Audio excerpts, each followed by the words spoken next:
People say grief reveals who you really are, but in my house, grief just gave my mother more control. My name is Emma. I was 16 when my stepdad, Mark, died suddenly in our living room on a Tuesday morning while I was brushing my teeth for school. The official story was a heart attack. Fast, painless, tragic. Everyone believed it, especially because my mom made sure they did. She cried at the funeral, shook hands, told stories about how much he loved us. She wore black for a whole month, got a sympathy casserole from every neighbor on our street, and when the will was read, she got everything. Not just the house, everything. Mark wasn't my biological father, but he was the closest thing I ever had to one. He married my mom when I was 9. I remember thinking he looked too clean for her, too calm, too good. But he stayed, and he tried. He never yelled, never pushed. He took me to school, remembered my birthday, and always knocked before entering my room. In our house, that counted for a lot. My mom, on the other hand, she was a force of nature. Beautiful, charismatic, controlling in a way that felt like love until it didn't. She could make you feel like the center of her universe, and then take it all away with a single look. After Mark died,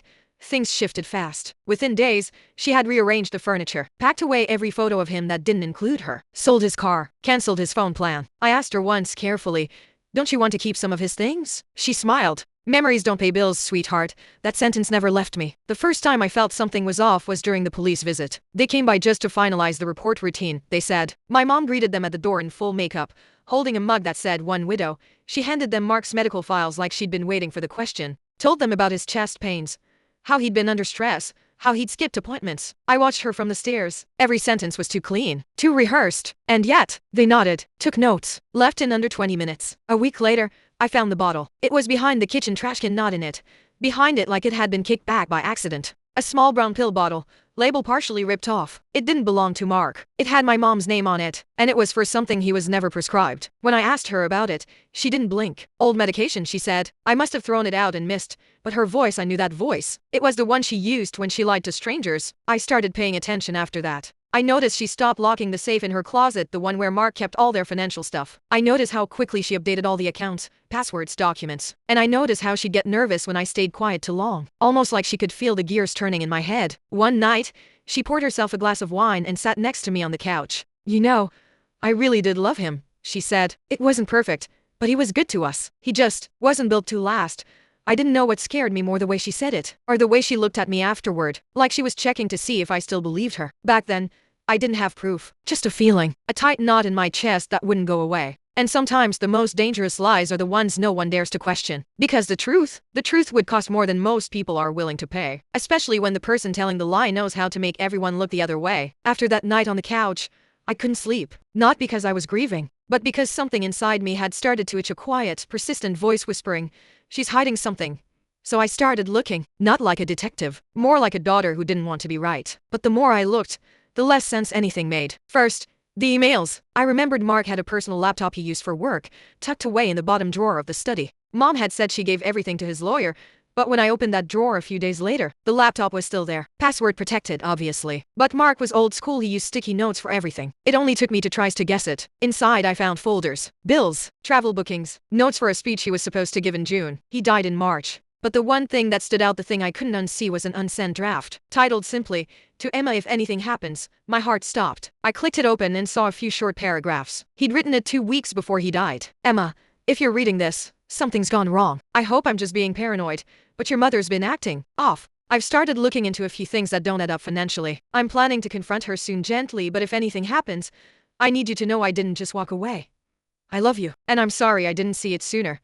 I read it twice, 3 times. My eyes blurred. My stomach turned. So I wasn't crazy. He saw it too. I copied the letter to my phone, deleted the original, and closed the laptop. That same night, I started watching her. Not in an obvious way, just carefully. She had routines. 1 at PM, phone calls with people she never named. Packages that arrived but were never opened around me. She moved like someone who thought she had nothing to fear. And maybe that's what made her dangerous. One morning, while she was out, I snuck into her closet, the locked one inside her room. She kept the key in her jewelry box, disguised as a pendant. Inside the closet, past the coats and shoeboxes, there was a small fireproof safe, just like the one Mark used to keep in the study. I remembered it from when I was younger. He never let me near it. It had a new code now. But Mark had taught me something once, during a power outage. He said most people use dates that are easy to remember. So I tried my birthday. Nothing. Then I tried her birthday. Click! Inside were stacks of documents. Bank transfers. Insurance policies. Life insurance 5 times more than I thought he had. But what made my blood run cold was a single folder labeled in red ink.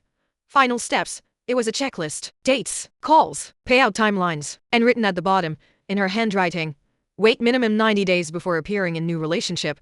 My hands started to sweat. My head pounded. This wasn't grief. This wasn't chaos. This was planned. I closed everything, put it all back, left no trace. But something in me had shifted for good. That night, I watched her drink wine and laugh at a reality show like nothing had happened. Like she hadn't stolen a whole life. Like she wasn't sitting on top of a truth so heavy it could crush us both. And I wondered, what happens when a mother loves money more than the man who gave you both a home? What happens when the lie becomes so big, you can't tell if your own memories are real? I didn't know what scared me more, the fact that she planned everything, or the fact that I was the only one who knew. I couldn't go to the police. Not yet. What would I even say? Hi. My mom might have murdered her husband because she drinks wine and has a folder with scary handwriting. They'd laugh. Or worse, they'd tell her. So I kept quiet for a few days, until I made the mistake of acting different. She noticed. Of course she did. Mothers always notice, even when you wish they wouldn't. Is everything okay with you? She asked over breakfast. I said yeah. You've been quiet lately. I mumbled something about school, exams, headaches. She stared at me just a second too long, then smiled. But it wasn't the warm kind of smile. It was the kind that says, I know you're lying, but I'll let you pretend for now. That night, I couldn't sleep. I kept thinking about that email Mark wrote me, the one he never sent. The way he said, I didn't just walk away. It echoed in my head like a heartbeat. I thought about his funeral, about how she cried so perfectly in front of everyone, but never once cried alone. I thought about the way she cleared out his side of the closet 2 days after he died. About how she told the bank she'd need full access before the autopsy even came back. I wanted to scream, but the house was too quiet. And I didn't want to wake the woman I was starting to fear. I tried to talk to someone, just flowed the idea. I called my Aunt Mark's sister and asked about him, about how he was feeling before he died. She paused. He was fine, she said. Tired maybe, but not sick. Then she said something that made my skin crawl. You know, he told me once that if anything happened to him, I should ask questions. I froze. What kind of questions? I asked. I didn't push him, she said. I thought he was being dramatic. You know how your mom could be. She laughed nervously, but I didn't, because suddenly, this wasn't just a hunch anymore. After we hung up, I sat in the dark for a long time. I wasn't imagining things. He had felt it. His sister had felt it. And now, I had the folder, the email, the insurance policy, the behavior. It wasn't a coincidence. It was a pattern. And I was caught in the middle of it. The next morning, my mom left her phone on the counter while she showered. She never did that. I couldn't help myself. I opened it. No passcode. She'd been texting someone under a saved contact named S. The messages were vague, mostly logistics, short replies. But one stuck out. Sent 2 days ago. I think she knows. Watching her closely, I couldn't breathe. She wasn't just suspicious. She was planning what came next. And for the first time, after reading that message, I think she knows. Watching her closely, something in me snapped. I wasn't safe in that house. Not because she would hurt me, not yet, but because she was calculating something, watching me like a chess piece that might move the wrong way. And I knew her well enough to understand one thing. If she thought I was a threat to her new life, she'd erase me just like she erased Mark. So I did what she never expected.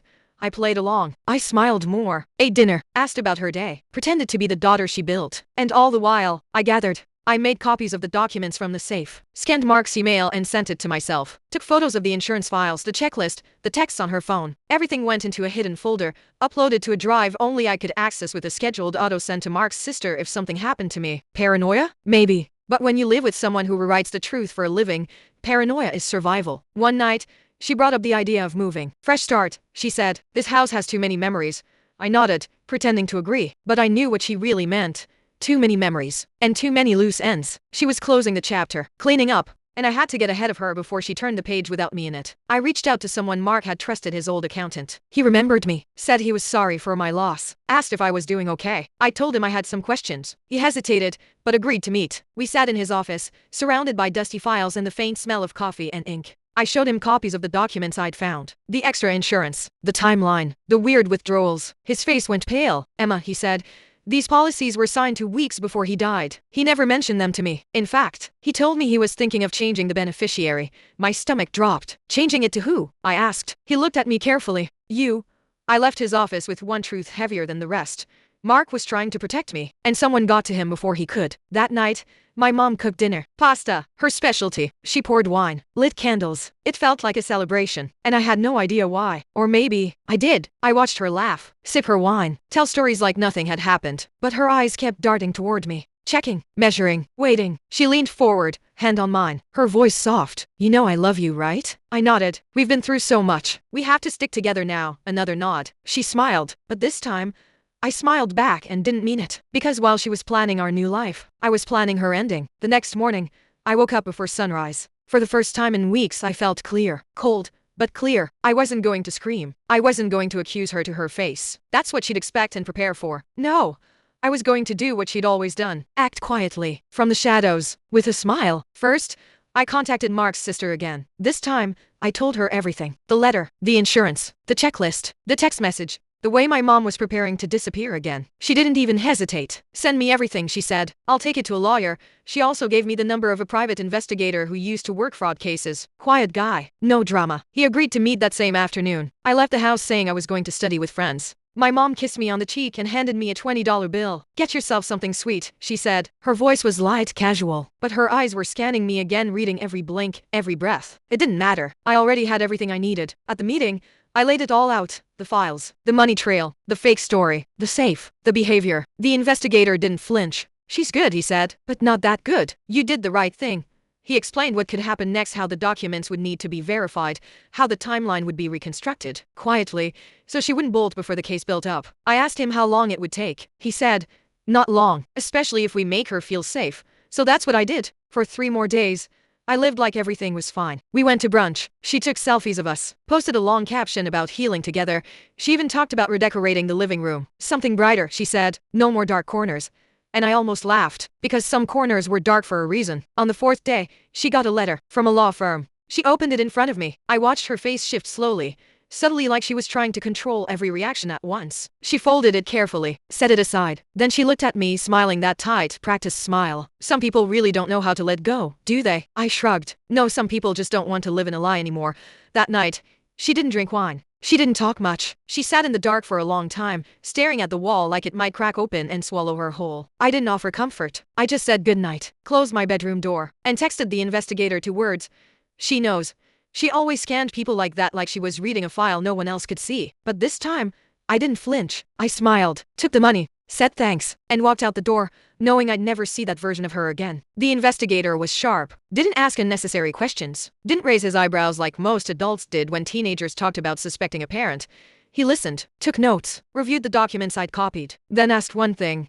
If this goes somewhere, are you ready to testify? I hesitated, not because I was scared of being in court, but because part of me still hoped it wouldn't come to that. I just wanted her to stop, to know that someone saw her, that she wasn't invincible. But I nodded, because if I didn't do it, who would? That night, when I came home, she was already sitting at the table, dinner untouched, wine glass full. She was waiting. Where were you really? She asked, before I even sat down. I smiled, tilted my head. Why? Did I miss anything important? Her eyes darkened. That was the moment she knew. She couldn't prove it.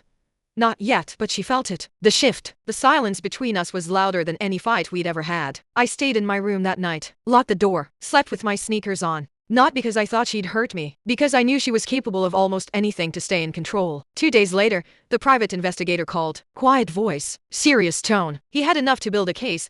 Financial inconsistencies, timeline manipulation, forged documents, life insurance, red flags. I gave him permission to pass it all to Mark's sister's lawyer. Once it was out of my hands, I finally exhaled. My mom must have sensed it. The shift in energy. Because that night, she came into my room like nothing was wrong, sat on the edge of my bed, brushed my hair away from my face just like she used to when I was little, and said, you know, some people just can't handle strong women. I stared at the ceiling. I didn't answer. She sighed. I built this life for us, from scratch. You have no idea how hard it was. Still, I said nothing, because by then, I realized something she never wanted me to know.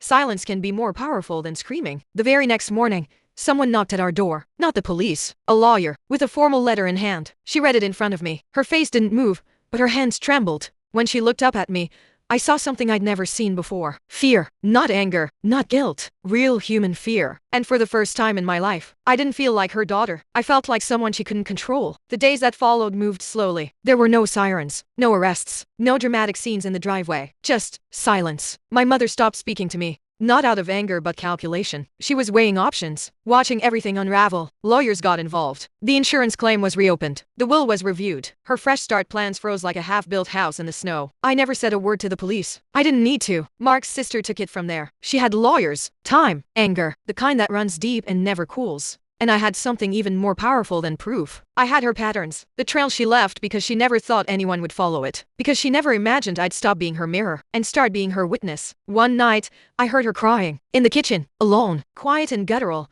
like she was trying to choke it down. I didn't go to her, not because I hated her, but because I finally understood.